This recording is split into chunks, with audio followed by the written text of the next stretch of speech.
I was talking to someone the other day, and they said we were in Hawaii, and he's like, I'm 45. He's like, I was like, oh, let's figure out what restaurants are around here. So he's like, I'm hopping on Google. He's like, my wife is like 5 years younger than me. She jumps on TikTok and starts using TikTok search engine. And he's like, we found a way better restaurant than what Google said. And he's like, the authenticity of Yeah, social media yeah, is that you're watching a video versus some random review that you don't even know if it was a yeah. real or a fake It, review. it's also pay to play on Google. So you don't know, Google doesn't give a shit. They're going to promote who gives them money. Whereas TikTok, you're going to find authentic, real people reviewing restaurants. Right. And they said, we found this restaurant. It was like the most amazing restaurant we've had at. And like, we go back there every time we go back to Hawaii now. That's So, fascinating, dude.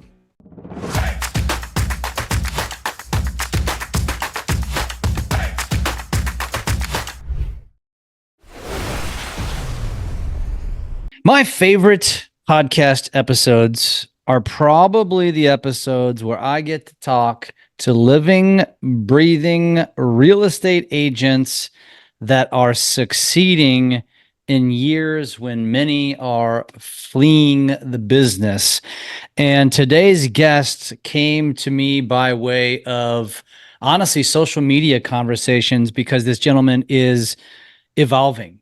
And when I say he's evolving, I mean he was a consistent, roughly $25 million producer. And we'll get into this story here up until 2023, where he jumped to 45 million in volume. And this year, 2024, is on pace for 60 plus million in volume. And so in years when many agents are scraping the bottom to just stay afloat, Chris Rigby is thriving, and he is going to share with us today his story, the things that he does to procure his business, why he is growing, and what he is doing that you can emulate in your business to have the same success. So without further ado, welcome to the show, Chris Rigby, who is from basically the Seattle area, very specifically a town called Mukilteo, Washington, about 30 minutes north of Seattle. He's with a real estate company called Windermere.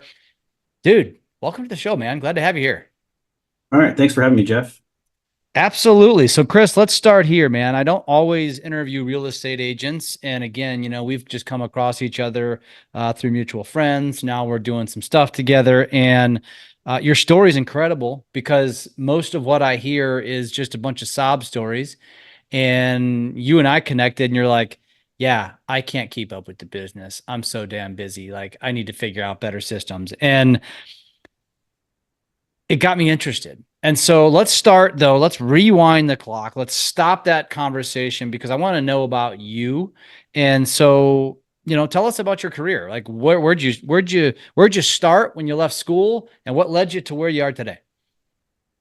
So yeah, no, I started in retail. Like most of my career was retail with Nordstrom. And I worked there on and off through college, stayed on with them. Started opening stores with them. I lived in Boston for 4 years, opened stores out there with them, and then got back to Seattle. And then my brother-in-law so happened to be in real estate and got my license, started working with him, small boutique brokerage, was there 4 years into like out of my 13 years. And quickly realized that like that's not necessarily the way I wanted to do business. And so I interviewed with different brokerages, and Windermere fit that like customer service background. That's kind of what Windermere is all about, and that's what my business is about. It's most of it's referrals and past clients and things like that. Um, and that's a large part of what the beginning of my career looked like. But I did start out when I was with my brother-in-law. I was like, we were doing Zillow leads. That was when that was pretty fresh and new. A lot of that like internet leads and stuff like that. And I quickly figured out like, you're a hired gun. You don't pick up the phone or you're not available, they're just gonna click on it, click and go to another person down the line. Um, so I've my business has changed now that I attract people. And people call me. Like I was driving into the office yesterday morning, And hey, you're the listing agent. We just bought this house from you last month. We want to have you sell our house. You know, million dollar sale, like crazy, like wild. Like I was like, They just bought it? they just bought a house that I had listed, but now they want me to sell their house that they moved from, not their agent that they used. You know, which is interesting, but but the way you carry yourself or the way you interact with people, you know, part of my, you know, things, I was at that 500,000 GCI for like 5 years, which is great. I mean, that's a lot of money. That's good by just about anybody's standards. And I did appraisals as well. So I was doing both real estate and I was doing residential appraisals. And, you know, as the rates went up. Was that from day one? Were you doing so when you left retail? What Mhm. year was that when you left retail and to go into the real estate industry? 2012. Okay, and then so after the crash, and then what did you do immediately when you got in real estate? Did it immediately was get your license and join Windermere? No, right when I came into real estate, it was like all pro real estate, small firm in Seattle. Started there. I did 20 transactions my first year. Wow. Uh, um, and I mean, I was in the office at 6 a.m. every morning, and like I didn't really know what I was doing. Like I was just looking on the MLS and going through it, and then just by being that person that was always there and in the office, like people that were busy or going on vacation would have me like kind of fill in for them, and I just assimilated into like taking on deals that maybe other people wouldn't have done. But I mean, I was driving all over God's creation. Like I was driving 2 hours each way for, you know, REO properties for 150,000 at that time. They're probably like a million now. But that just, you know, it was the dog shit. Like Yeah. they were not the fun things, but I managed to scrap that. I think I made like 100 my first year. Go and coming Which from a retail business where I can't imagine you were anywhere near 100 grand. Yeah, I was like 75. I was like in management. So it was like decent, but like you're working like weekends, holidays, setting up for sale. I mean, like you just no life, right? So I was like, I'll do this. This is great. Like I'll take $9,000 paycheck for, you know, I think my first listing closed and I was like, I'm out. Like goodbye. This is like 6 months of retail work here. I'm gone. No doubt. Um, and I mean, you obviously have a lot more costs that like you get that first paycheck, but you have a lot more costs that like, you know, you have taxes, you know, all that Of stuff that's course. not taken out. So it's really not that much money, but I was excited and I got doing that. And then, you know, a second year, I think I did 32 transactions. So, Wow. So, um, so I want to stay here for a second because there's probably some agents that listen to this or leaders that have young agents that are coming in the industry. And I think it's always fascinating to hear how people make it their first couple of years because it's tough, man. I mean, there's a lot of real estate agents that got into the industry and did one deal their first year. And you know, it took 2 or 3 years until they really got going. And so I think it's interesting to hear what your philosophy or strategy was, which was simply almost like just, hey, I'm going to be a fly on the wall and I'm going to be a fly that's there as much as possible so I can leech off the people that have the experience and don't want to do the shitty deals. I mean, did I sum that up about right? yeah, I'd say that's what it is.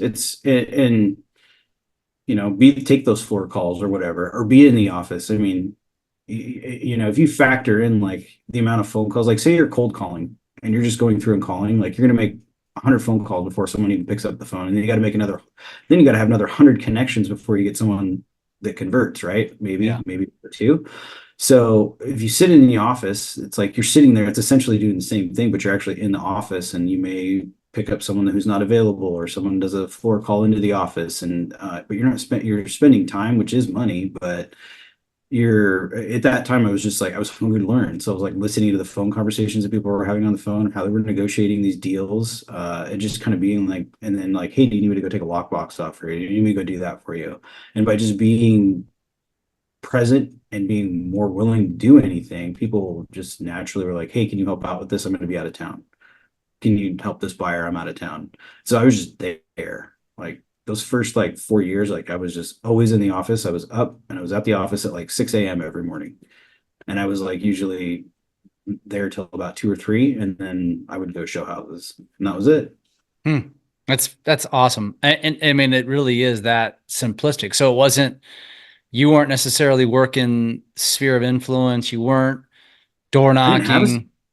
yeah, I didn't have a sphere. Like, cause I was in Seattle and most of the, like I grew up 30, 40 minutes north of Seattle. And I think I was at that time, I was like 22, 25 or so anyways, but nobody I knew was buying houses. I mean, it was like right after the crash. Like, nobody was buying houses that I had, or if they had bought in houses before that, they just had stated income and like, they lost their house or whatever. So there was nobody that in my bracket that was necessarily buying houses, that knew like and trusted me or anything along those lines. So I worked those internet leads hard for like those first 4 years. And as I transitioned through that, my goal was like, okay, look, all these buyers are eventually going to turn into sellers. And like, as long as I take like insanely good take care of each of these people and like bend over backwards and like do these things for them, like and I didn't know this at the time, but they were like, a lot of those were referrals too. So that like, maybe I only got like out of that five, I got like two or three referrals from that five. And so now, like, one of my goals is for every piece of business I have or every listing I get, my goal is to get three other pieces of business off of that. And that is what, once you start that momentum and you keep it going, and that's what it starts to snowball. And that's kind of what the last 2 years have been. Got it. So let's stay in the past for a minute. And so you got through your first year, you did well. You got through your second year, you improved. Where was the next, that was, 12 and 13. Then you get into, basically 14 to roughly 22. So the next 8 years, like, what does that look like? So the next 8 years, so we moved out of the city. And then that was kind of what sparked the change in like brokerages. It's because we were moving out of the city and we were moving further north. So I wanted to make sure that I had an office that I could like be in every single day. Like, and I'm not going to drive 45 minutes each way just to be at the office and then drive 4 or 5 hours showing houses and stuff like that. So I interviewed with like 7 or 8 different offices, found the one I wanted to work at, and then it's like 10 minutes from my door to that office door, and like I was same thing. I was in there at 6:30, out by like 2 every day. That had to be a ghost town from like 6:30 to 9, maybe even 10. I yeah, that office, even there, yeah, that office. I was gonna say even pre-COVID, that was like they were ghost town. Most offices are ghost towns these days. So Yeah, more so now, but even back then, still to a degree. yeah, even so, but even back then, and I think the I mean, there's always people like, and like I'm dressed up today. I'm always dressed up, like You are? always dressed Yep. up, I like noticed every that. single day, Yep. every day I'm always dressed up. And so part of that is that I wanted to make sure that like if say you got called to a doctor's appointment or something like that, and it was someone you didn't, this guy over here, he's always like he's always not professionally dressed, and you got $1 million buyer and you need someone to go show a house, you're like, I'm not going to send that. I'm not going to try to refer to that guy, even though he probably knows more than the guy that's dressed up. The guy that's dressed up at least going to like show up and be the part. So, like 80% is just showing up and being ready. And so I got a lot of business that way, just always being present, ready to go. And it's interesting to watch how like things change because everybody's like, oh, it's because you're Nordstrom background, you're always dressed up. I'm like, yeah, maybe a little bit. I was I was thinking like, that. but if you go to Nordstrom now, you can't tell who works there and who's shopping because they're all casual. I mean, they do have name tags now, but it's interesting to see how that dynamics change. But you can still see like you can tell who's like running the floor when you walk in there, and it's like the guy that's still dressed up because everybody. I mean, like he's the smart one because everybody goes to him because they can distinguish him between all the other salespeople. But yeah, and even in our industry, it's like you dress for what you want to attract. Like my goal, and I think we talked the other day, yesterday, is like I want to go into like more high-end luxury. And so like higher end luxury, they have a different expectation probably that, you know, this guy is, well dressed. And that's, I think it's like what the first 8 seconds of interacting with someone, you can tell if you want to work with them. Yeah. I mean, you might not even have said something in those 8 seconds. So it's like, how does that work? So Presentation. Yeah, presentation, body language, all those things. Yeah. I might be an idiot. I might just be dressed nice. I might just be lucky. But I think a big part of it is just was being willing to do whatever. it took to make sure clients were happy, being present at the office, and then the veterans that were around the office, like asking them questions and being willing to, that was before like open houses were popular. I would Yeah. I would do open houses for people that, and that was just getting and talking to people about real estate because I didn't know anything about real estate. Like I'd never even bought a house. Yeah. So Yeah. Wow. That's crazy. So now fast forward to where we are, or I would say, probably I feel like 2022 was the breakout because what you did in 22 led to 23. And obviously what you did in 23 now has led to 24. And now this is going to continue to, as you mentioned, snowball. So was there ever like a breakthrough of because a lot of what you're talking about is just overarching. It's 30,000 foot view. It's just how I carry myself, how I dressed, how I showed up, when I showed up, which is fascinating because I could go interview 100 real estate agents, and I'm not sure that one of them would say they've ever showed up to the office at 6 or 6:30. So that's fascinating in and of itself. But I think some young real estate agent listening might gain something from that because you get out of it what you put into it, right? And mhm. that's what you're living proof of. But going back to the question of, okay, do you feel like there was like a breakthrough moment, and that's when things started to take off? Yeah. So I have gone through multiple different coaching platforms, and that started in about like 2016. So like I started with Mike Ferry, and that's like a lot of cold calling, all that kind of stuff. I did that for about a year. Um, it wasn't like there's not my jam. Like, and I realized quickly, like those aren't necessarily the people I want to work with, like because they've already been burned or scorched earth with like another agent, and like it's an uphill battle. And then even after you close the transaction, there's no like happy, warm, fuzzy feeling. It's like get away from me. Like I'm done with real estate agents. Like you were a means to an end. Um, and then I started doing ninja coaching, which is Buffini and core coaching are off of like ninja too. They have similar paths, but I think that at one point in time they were all kind of intertwined together before they broke out. And Buffini and core went their ways. And I may be wrong about that, but they all have similar things, and it's based off of your sphere. Because now I did have a sphere, because 4 years in, I had a sphere. So I started doing that, and then in 2022, and I started in 17. I really got interested in like pricing, and I had a buddy that was an appraiser. It's hard to get your appraisal license. It's hard to find someone to train you. Anyway, I trained this guy to be an agent, and he's like, my neighbor's he's looking for someone to train. So I was like, well, okay. And so I was like, I got another half of the day to work on appraisals. So I got into appraising. So I was doing both of those. So I was appraising like 8 or 9 properties a week, and I was still selling like 20 to 25 houses a year. Um, Fast forward to 2022, when the rates went up, all the appraisals went down. There was no appraisal business. So I was like, well, I had 4 or 5 pretty good years. I've got a pretty good nest egg. I was like, I'm just gonna like get into like marketing. Like I've never gotten into marketing before. And so I started doing postcards with USA Mortgage. And I targeted a geographic area that I live in. And I started with like 4,000 a month, which was like $1,000. It was like what the cost was. It was like $1,000 to hit 4,000 doors. We'll get into that. 4,000, you started at 4,000 postcards a month. Right. Were you So doing direct? You had a list, or was it EDDM? EDDM. So explain what that means for somebody who doesn't know what that means. So yeah, so every door direct mail. So I picked like I there's multiple facets to it, and like I picked an area that's got like a certain amount of turnover. I just so happened to live in that area, so I knew how large I needed to go to get the amount of turnover I needed. And then but my budget, I was like, okay, well, how much is it going to cost to mail to this? And I was like, okay, I can chew that. I can do that for 12 months, and it's not going to be a big deal. And so I just, plan on doing that for 12 months. Um, Also in that area, I had been doing open houses consistently for like 3 years. So like every weekend, my name was up on the boulevard. And so people were like driving by and they're seeing my name. So when I started putting in the postcards into the equation, that's when like I hit off the second postcard. Wow. I hit off the second postcard and I got that was a $1.2 million listing, sold in 2 days.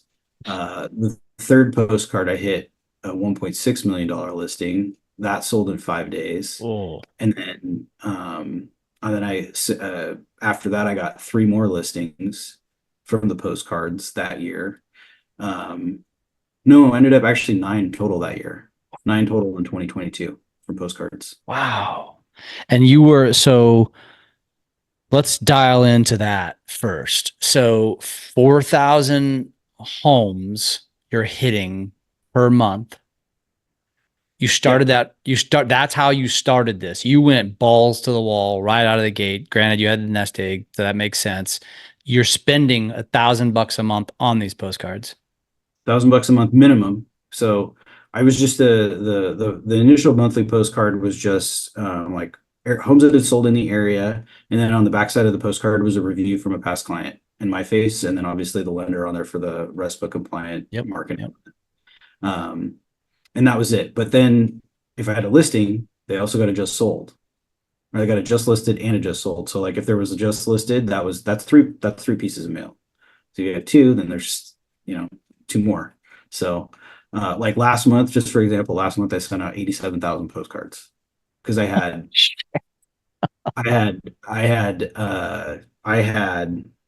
four listings, and then like I had like three buyers, and then and now I'm doing a newsletter every month, and I'm doing that monthly, just that same just listed, just sold, pending in a review.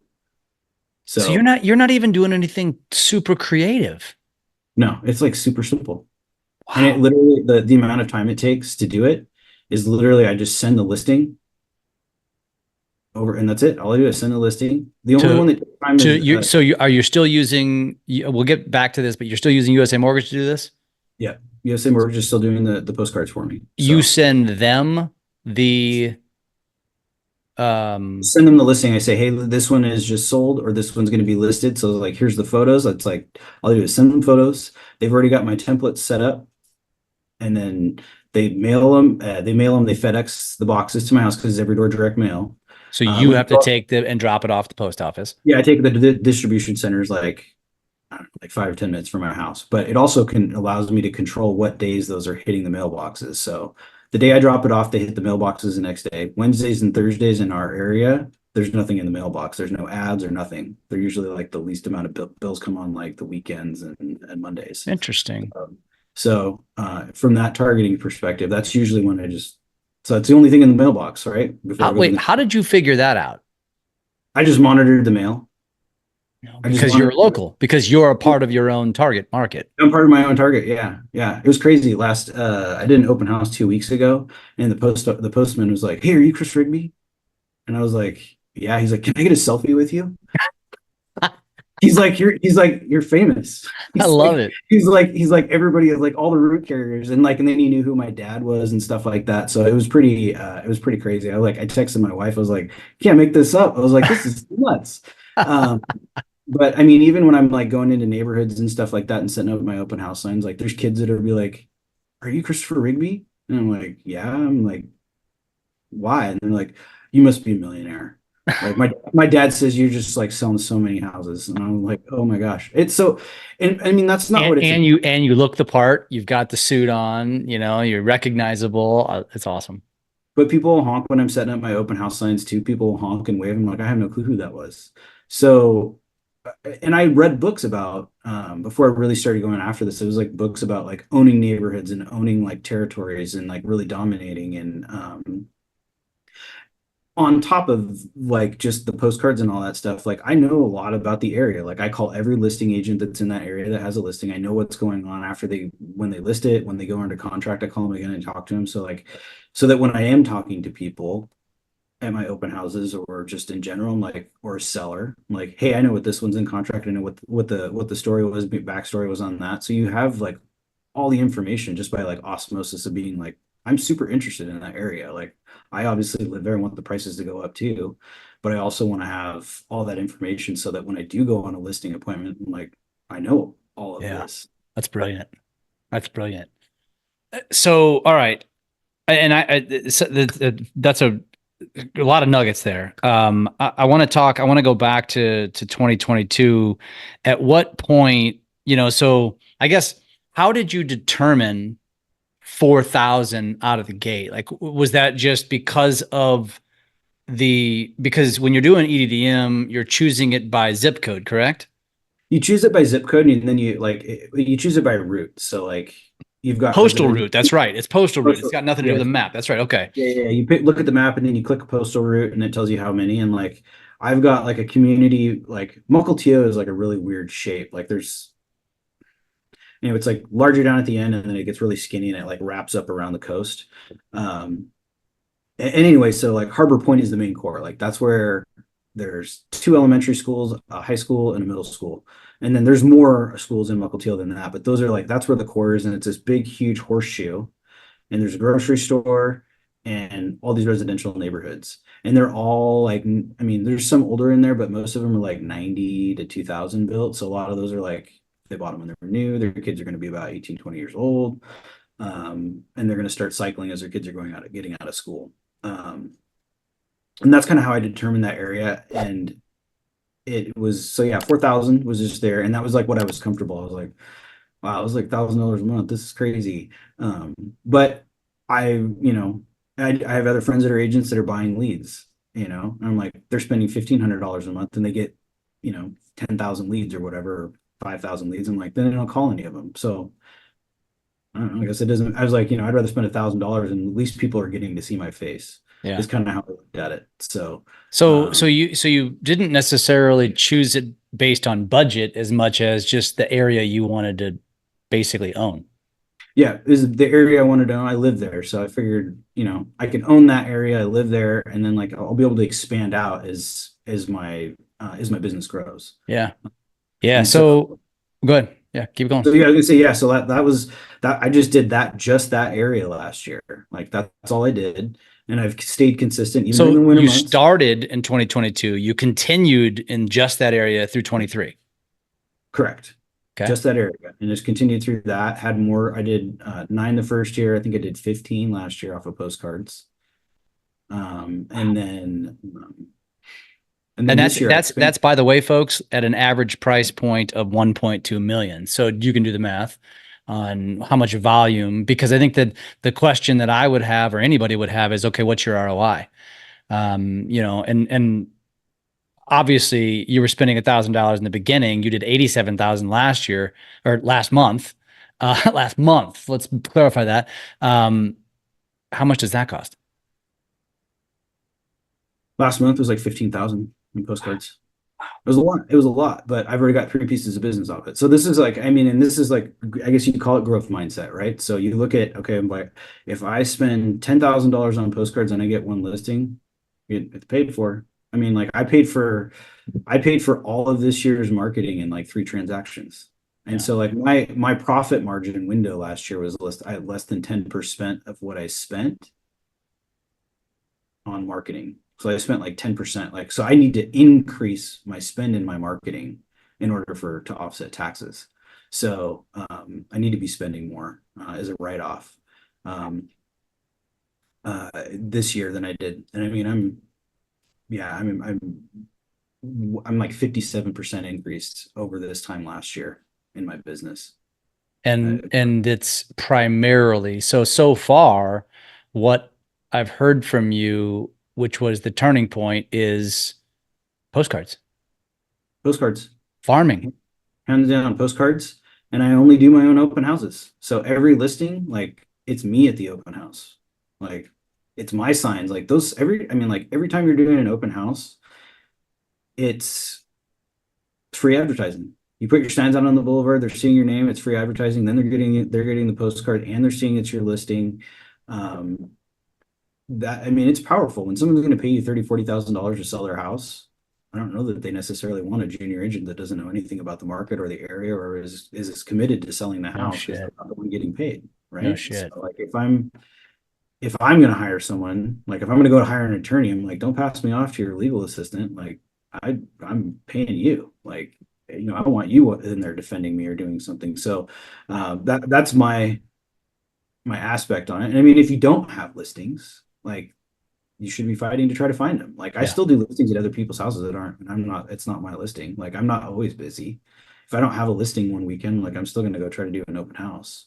I mean, Really? I watched, there were a couple different agents that had they had like a 30% market share and they did the same thing. Like they always, like I studied their business. Like I studied two different groups. One guy always did open houses every weekend, even if it wasn't his listing. Like, and was like, I don't know, like 100 transactions a year or something was when he got out of it, he was doing 100 transactions a year. And this other group that had a 30% market share in my market, same thing. Never let anybody else do their open houses. They controlled everything. If you wanted to get in, like, and go through their listings, like you were talking to them. And like I worked with them for a little bit. It was really amazing. I was like, everybody was coming in. It's like, hey, how's it going? They're like, oh, it's good to see you, blah, blah, blah. I'm like, these people like know you. Like, what in the world? And they're like, oh yeah, they're regulars. Like we talked to them. And then they refer business to them. Yeah. And like when you're in an open house and someone's like talking to you, because like most people are standoffish. Like you go into a retail store and you're like, hey, how's it going? You're like, God, get away from me. Yeah. And I'm the same way. I'm like, dude, leave me alone. Yeah. Um, and that's how people are in open houses too. Like, I mean, I greet people when they walk in. I'm like, hey, how's it going? I go hang out in the kitchen because you know what? They're gonna walk all the way around that house to avoid you, but they're definitely gonna come look at the kitchen. Yeah. And once they've looked at the whole house and you haven't followed them all the way around the house, then you can like start engaging them and asking them questions like, how have you been looking in the area? Have you found any houses that you wanted to write on? If they say no, or they haven't written it, if they've written on houses, it's like, well, how many offers have you written? Like 10? I'm like, wow, that sucks. Like, how's that going? And they're like, oh, we're gonna fire our agent. I mean, you just lead into questions with that with people, but um, you, I pick up clients that open a lot of clients at open houses too. Just like through my communication with other listings and what's going on, or listings that I didn't get. I'm like, hey, I know this house coming on. And they're Yeah. like, oh, how did you know about that? I'm like, oh, I interviewed for the listing. And they're like, because I don't have a listing, I can still talk about it. It's not my listing. I can talk Yeah. about it. Yeah. So, and they're like, oh, well, can you take my information? Like, I didn't ask them for their information. Yeah. They asked me to take theirs. So that's try to do like just like through that attraction. So I'm not following up with people. People are contacting me.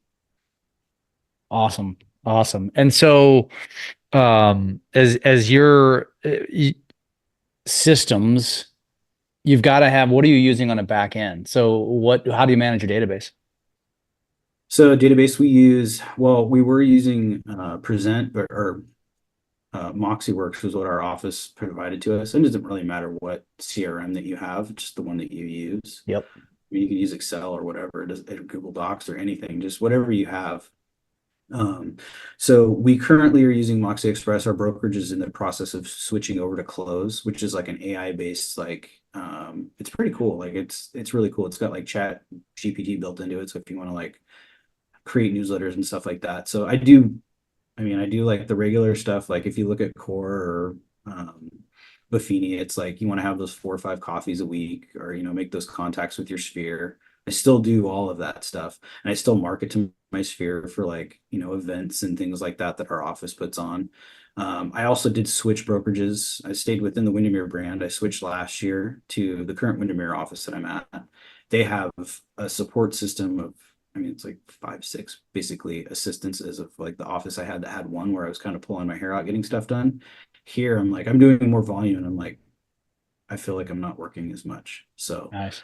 uh, I think where you work is critical too in terms of like what systems and what they're providing for you. I mean, we spend Yeah. a lot of money to be real estate agents, so Yeah. just to work. I mean, what they're giving you is critical too. But that's definitely been a big component of like this year. So nothing magical in terms of a CRM. You just use it. Yep, just use What it. I what's your mean, what's your cadence? What's your drip? so we've got, it's called like, we call it like stay and flow is what it's called, like flow marketing. So like we do like anniversaries, birthdays, holidays, like we do like a pie event. We do like that's right around Thanksgiving time. And then like our office does like Santa pictures. I mean, our office does stuff that like you can call out and like, hey, we're having this event. Like we're just doing a new event. That's just, we do like a shredding event where we'll like, everybody can bring their whatever Madeira documents and stuff like that in shred. So and that's the generic stuff. And like, I haven't branched too much out of it from just the generic stuff. And like, I've gotten like 5 deals a year just from starting to do that stuff this year. And that's part of the Ninja coaching platform as well. And so this office really embraces that culture. And so that, you know, I think it's like about 5 or 6 contacts out of my sphere every day is what that averages out to. Wow. That's amazing. I want to go back to the postcards, and you had mentioned, I obviously know these details just through connections, but I don't know like our listeners do. And I think this is important to share because you almost said it nonchalantly, like, yeah, I use a mortgage company, and and that's it. I don't think that just immediately resonates. And so maybe explain it from your perspective, why you chose USA Mortgage to partner with on your marketing, specifically postcards. They're a mortgage company, not a marketing company. Explain that to anybody who has no idea what we're talking about. Yeah, so it started off like I'd worked with Martin is a lender that I worked with, and like he started can't remember when he started with USA Mortgage. But anyway, like he's like, "Hey, we got this program." And I did it for a little bit, but it wasn't consistent, and I didn't think we had like a very good message when we were sending out our postcards. So it kind of fell off the radar. We lost touch for about a year, and then like he kind of got back to me. He's like, "I think we should just like start doing this again." And I was like, I'm looking to invest some money and like start hitting marketing hard. And we started doing it. And he was like, okay, so but the breakdown of the cost is 16 cents per postcard mailed. That's the cost. Like that's the cost. With graphic design. With graphic design. The graphic, if you wanted to change like a whole graphic design, it's like $16 for a redraw. Like that's chump change. Like that's not even like a half a gallon of gas. Damn like, near a coffee nowadays. Right, exactly. Yeah, it's like it's not even Starbucks. Um, so we started doing that, and I was like, okay, $1,000. I'm like hitting 4,000. I'm hitting 4,000 doors. I'm like, that's great. Like I can sustain that. But hold on. That's graphic design. That's paper, like a postcard paper. It's Yep. printing. It's postage. Everything. 16 cents. 16 cents. Like you can't even get it. I think stamps are 70 cents now. Wow. Like And it's so. because it's EDDM, it's incredibly cheaper because of the way the whole system works, because it's basically bulk, because you're bringing it to them, all that stuff, right? I mean, that's what creates the cost. Correct. And well, because it's a lender, they split the cost. So it's really 32 cents. But because it depends on how you do the marketing. So you got to like work with them on the market, on like how the design is, so that if you say like, I want 50%, so that the lender is willing to pay 50%, that, I mean, it has to be compliant. That's just a RESPA compliance thing. Yeah, it's a RESPA compliance thing. Otherwise, you're going to pay 75% if they've only got 25% of the marketplace. Right. I was like, the kicker that I found out this year was that a half sheet postcard is this exact same cost as a full sheet. Oh. So everybody that gets one of my things, it's the biggest damn thing in the mailbox. It's like is that like an 8.5 by 11 piece of paper, Eight basically, or 8 by 11 10, or 8.5 by 11 cardstock thick. wow. So like just listed, it's not just one picture on the front. It's like a full brochure is going into everybody's mailbox. And so for sellers, like you tell sellers, like you're in that area, you get that, you're like, hey, I'm going to send out now because I do 8,700 doors of mailing. Hey, your house, like 8,700 people are going to get this postcard in the mail as soon as we list, like of your house. Like I guarantee nobody else is doing that. Yeah. Yeah. That's not to that many doors. So no, that's amazing, dude. That is absolutely amazing. And as you mentioned, it's really just a simplistic strategy of just listed, just sold, probably open houses. Is there anything, do you not insert any other form of marketing with the postcards yet? No, not yet. Really? Wow. No, there's nothing else other than that. And so I think the goal is to start incorporating, I mean, like I talked about it yesterday. I was like, I want to redraft these in social. And that's part of the reason why I reached out to you, is like, I got to get that courage to get on camera. So, but you don't get that courage until after you've done it. You're So already a celebrity. This should be easy for you. but I don't want the attention though. Like it's different, and you don't like the way Sure. you look on camera when you look on camera. I think that's my biggest thing. So it's a matter of just doing it. So like I know I think if as long as I'm coming from a place where I'm providing value, then I'm okay with it. And so I do have to just get comfortable with it. It's just a process. It's like I know the first video is gonna suck. Yeah. Maybe the Of course. Yeah. 100th video is gonna suck too, but eventually they'll start getting better. Correct. Everything we do in life, when we don't start out as experts, we're not great at anything. And everything that, anything you want to be good at, you gotta practice. You gotta do more of it, right? Right. So you kind of alluded to the evolution of your business, which now is evolving. And part of that was our connection, which is us helping you with social. So uh, we mentioned the social media side of things. What do you envision? So I'm just going to ask a simple question. What's next? So in order to like continue that, like, because everything's evolving. So like the boomers right now are the ones that like that print material is like resonating with because it's death, divorce, job relocation, and then we don't say downsizing anymore. We say lifestyle change, which is like going from a 4,000 square foot house to like a 1,500 square foot house just because of like you don't want to take care of that much. So like those are really the four things that are moving people right now in the marketplace. And like the two of those are like death and that lifestyle change. And so like postcards resonate with those people. Like they are the ones that are like, they're empty nesters. Like they go check that mailbox every day Yeah. because like Something to do. that's something to do. Like I can't tell you. I mean, like seriously. So Yeah. so those are like two of those four pillars. And so like to get to that third three of those four is, millennials. And that's where, they're on social media. Like I was talking to someone the other day and they said we were in Hawaii and he's like, I'm 45. He's like, I was like, oh, let's figure out what restaurants are around here. So he's like, I'm hopping on Google. And he's like, my wife is like 5 years younger than me. She jumps on TikTok and starts using TikTok search engine. And he's like, we found a way better restaurant than what Google said. And he's like, the authenticity of Yeah. social media Yeah. is that you're watching a video versus some random review that you don't even know if it was a Yeah. real or a fake review. It's also pay to play on Google. So you don't know, Google doesn't give a shit. They're going to promote who gives them money. Whereas TikTok, you're going to find authentic, real people reviewing restaurants. Right. And they said, we found this restaurant. And it was like the most amazing restaurant we've had at. And like, we go back there every time we go back to Hawaii now. That's fascinating, dude. So that's the presence that I want to have, in my local market. And I do, like next year, like I'm going to be branching out into a different area that's attached to Mukilteo as well.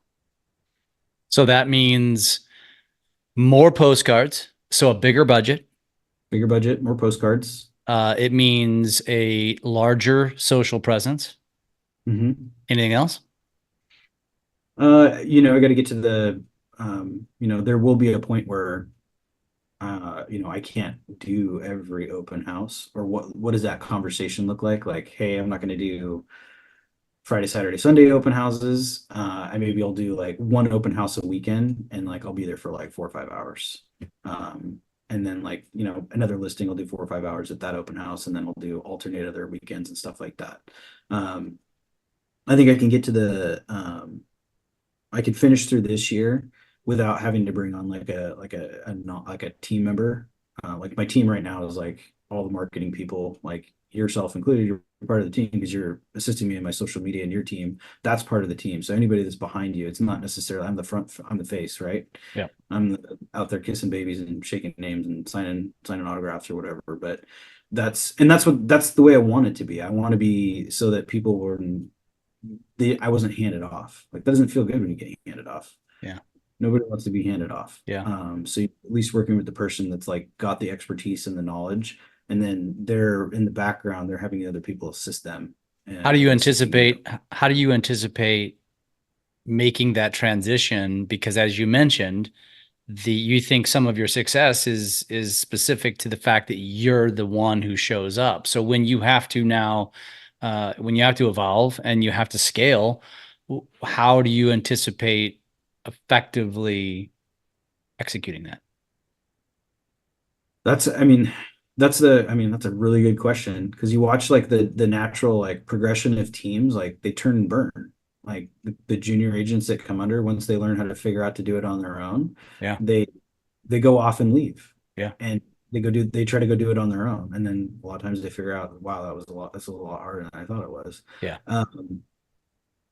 But I mean, it's you have to find a unicorn that doesn't want to run the ship, that just wants to be present and work with someone. Almost And like someone who's got customer service or admin as the fiber of their being, but they want to make more money than just being an admin. right, exactly. They don't want to handle They don't want to market. They don't want to be the face of the franchise. They're really good at communication and paperwork and that sort of thing. right, exactly. And then they just have to be, that's the tough thing though, is like if you're the business owner, like, Yeah. is there really a time when the phone's off? Yeah. Is there? I mean, no, but for most real estate agents, yes. And that's why people like you are succeeding at such a high level. And as we wind this podcast down, I mean, that's first of all, I didn't, I've gotten to know you, but we don't have these deep conversations. And this was fascinating because there's a lot of nuggets in this that are just magic. It's gold. But at the same token, it's not anything that anyone couldn't emulate. And some of it is just simple hard work, and I don't honestly, the sad thing is, Chris, sad, but also validating for you, is that most agents listening to this are going to poo-poo that and not even consider showing up to the office early. They're not even going to consider, they're going to make an excuse as to why they shouldn't, or they're going to make an excuse as to why I can't afford 4,000 postcards. And that's what creates the success for those that are willing to put in the work, because there's some risk that goes along with this. Wearing a suit every day. Many people are going to poo-poo that. It's just all the things that are so relatively simplistic, but also massively effective, and you're living proof of it. And that's why I really wanted to tell this story, because I think that what you're doing is incredible. And it's, going down to the intimate details of understanding what's the best day to drop stuff in the mail based upon the fact that you're living there receiving the mail. So, you didn't do any like sleuth work. You didn't get into the post mail. You didn't get to the post office and ask questions. You just looked in your mailbox, but it's brilliant. And I don't know, I've never heard an agent tell me that they did just that. I love what you're doing, dude. I'm excited to see where you continue to go, and I'm excited to be a part of it. If somebody wants to get in touch with you, if they want to touch base with you, connect with you, follow you, what are the best ways to do that? Social media is just Christopher W. Rigby on Instagram. You can direct message me there, or like phone number, just 425-220-0621. Text or call. I'm always available. Like I believe in giving back. Like I want, even other agents that are in my community, like in Mukilteo, they're like, well, what are you doing? I'm like, I gave them the same person that I talked about postcards. I'm like, hey, you're going to do postcards with them? They're like, no, they didn't want to do it. So to answer your question, it's the same thing, exact thing. I gave that playbook to someone else in my market area. I'm like, because everybody that wants to work with me doesn't necessarily going to want to work with you. Yeah. Everybody that wants to work with you isn't going to want to work with me. Yeah. I mean, so there's no, the more we share information too on these listings and all that kind of stuff, it helps us with appraisals. It helps us with supporting values. So I'm more than willing to like help other people if anybody wants to reach out. So that's amazing. That's refreshing. And I think the last thing I will say too is first of all, if you're in a position where you're struggling and you want to grow, it's always great to have mentors that you can reach out to and ask questions to. Also, if somebody wants a connection to USA Mortgage, obviously you can give it to them. I can give it to you too. I have a national presence. I am a social coach for USA Mortgage, so I know everyone.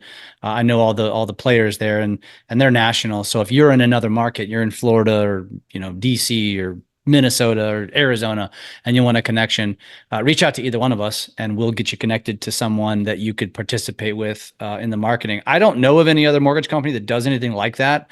It is pretty fascinating. And it also is validating that strategy, which is on the traditional side, still very much works. And it's far from dead. And I'm not sure that even with upcoming generations, even though they're very digital, they're still going to have mailboxes for the foreseeable future. And as long as humans have been alive and had mailboxes, we like to pick things out of our mailbox, right? Unless they're bills. It's just a human. It's like a dopamine hit, right? Like somebody commenting on your socials. Yeah, I think all those like, crappy little nickel ads or whatever that come in the mail, I'm like, those companies wouldn't be doing that if it wasn't successful on some level, right? Yeah. Like they've been doing it for hundreds of years, probably. Yeah, you're right. You're right. I mean, In a lot of cases. And you are one of, I mean, you see a lot of agents doing it, but I think you're also, I guess last question I'll leave this with is it's not, you did have quick success from your postcards, but I would imagine if somebody asked you, what kind of a time commitment do I need to mentally be prepared for if I'm going to go down this path? What would you tell them? if you're gonna do just postcards, and like I think the biggest thing is that like you're doing postcards in a confined area, like, and make sure that like that area is like the area you're operating in. Like, are you doing open houses in that area? Are you doing open houses all over the damn place? If you're doing open houses all over the damn place, people aren't going to be able to just like your postcards aren't going to be as effective. So if you're doing postcards where you're doing open houses where they're seeing your signs, they see you're working constantly every weekend. If you do just the postcards, I'd say just a minimum of 12 months. You can accelerate your success by like doing open houses within that. And then, if you get a listing in there, I mean, you better make sure you like send out just listed, just pending, whatever. Just, I mean, like they get those extra faces. Like those are, I mean, it's not free, but you're talking about something that's, what is it, 7 times if like someone sees your face before they like, Yeah. when they go to think about who the agent is, they think of you. I mean, you want to just at least get a seat at the table to interview. Nobody's going to hire you if they don't know who you are. If they've never heard of you, they don't know. I mean, I don't know. I do go into Google to like look up stuff and find people, but like I'm not the person that's consistent with their mailings. Like that's the one that's going to get the business. They don't have to go to Google. And even then, as what you're doing now is, and what we are going to help you do is take it to another level, because now it's that mind share that you already are starting to own. And when you take it over to social, it's that same boomer is also on social, but maybe less than the millennial and then the up and coming Gen Z. And then it's just all those same people, although they spend more time on social, they're still going to get the postcard. And then it just brings everything together. All of this stuff works incredibly well together. Nothing is magical on its own, standing alone. When you start to put these things together, it just becomes massive domination. And Chris, I was just thinking to myself, like, we need to do a follow-up to this, either maybe after the first year or something like that, just to kind of see how the evolution is going and where you're at and what's working and what's not working. Because I think a lot of people can learn from this and also realize that this is, you just got to be committed. You got to be committed and you got to figure out how to find a budget. You have means, as you mentioned, 16 cents a pop. That's insanely cheap. You just found a great resource. You learned that you could put more stuff on a bigger piece that's going to stand out more, and it didn't cost you any more. And just things like that. Like you're just alert. And dude, I applaud you, man. It's fun. I'm glad to know you. I'm glad to watch your success. It's fun to be a part of. Thank you for sharing with our audience. And I look forward to doing this again soon. Absolutely. Thanks, brother. Yep.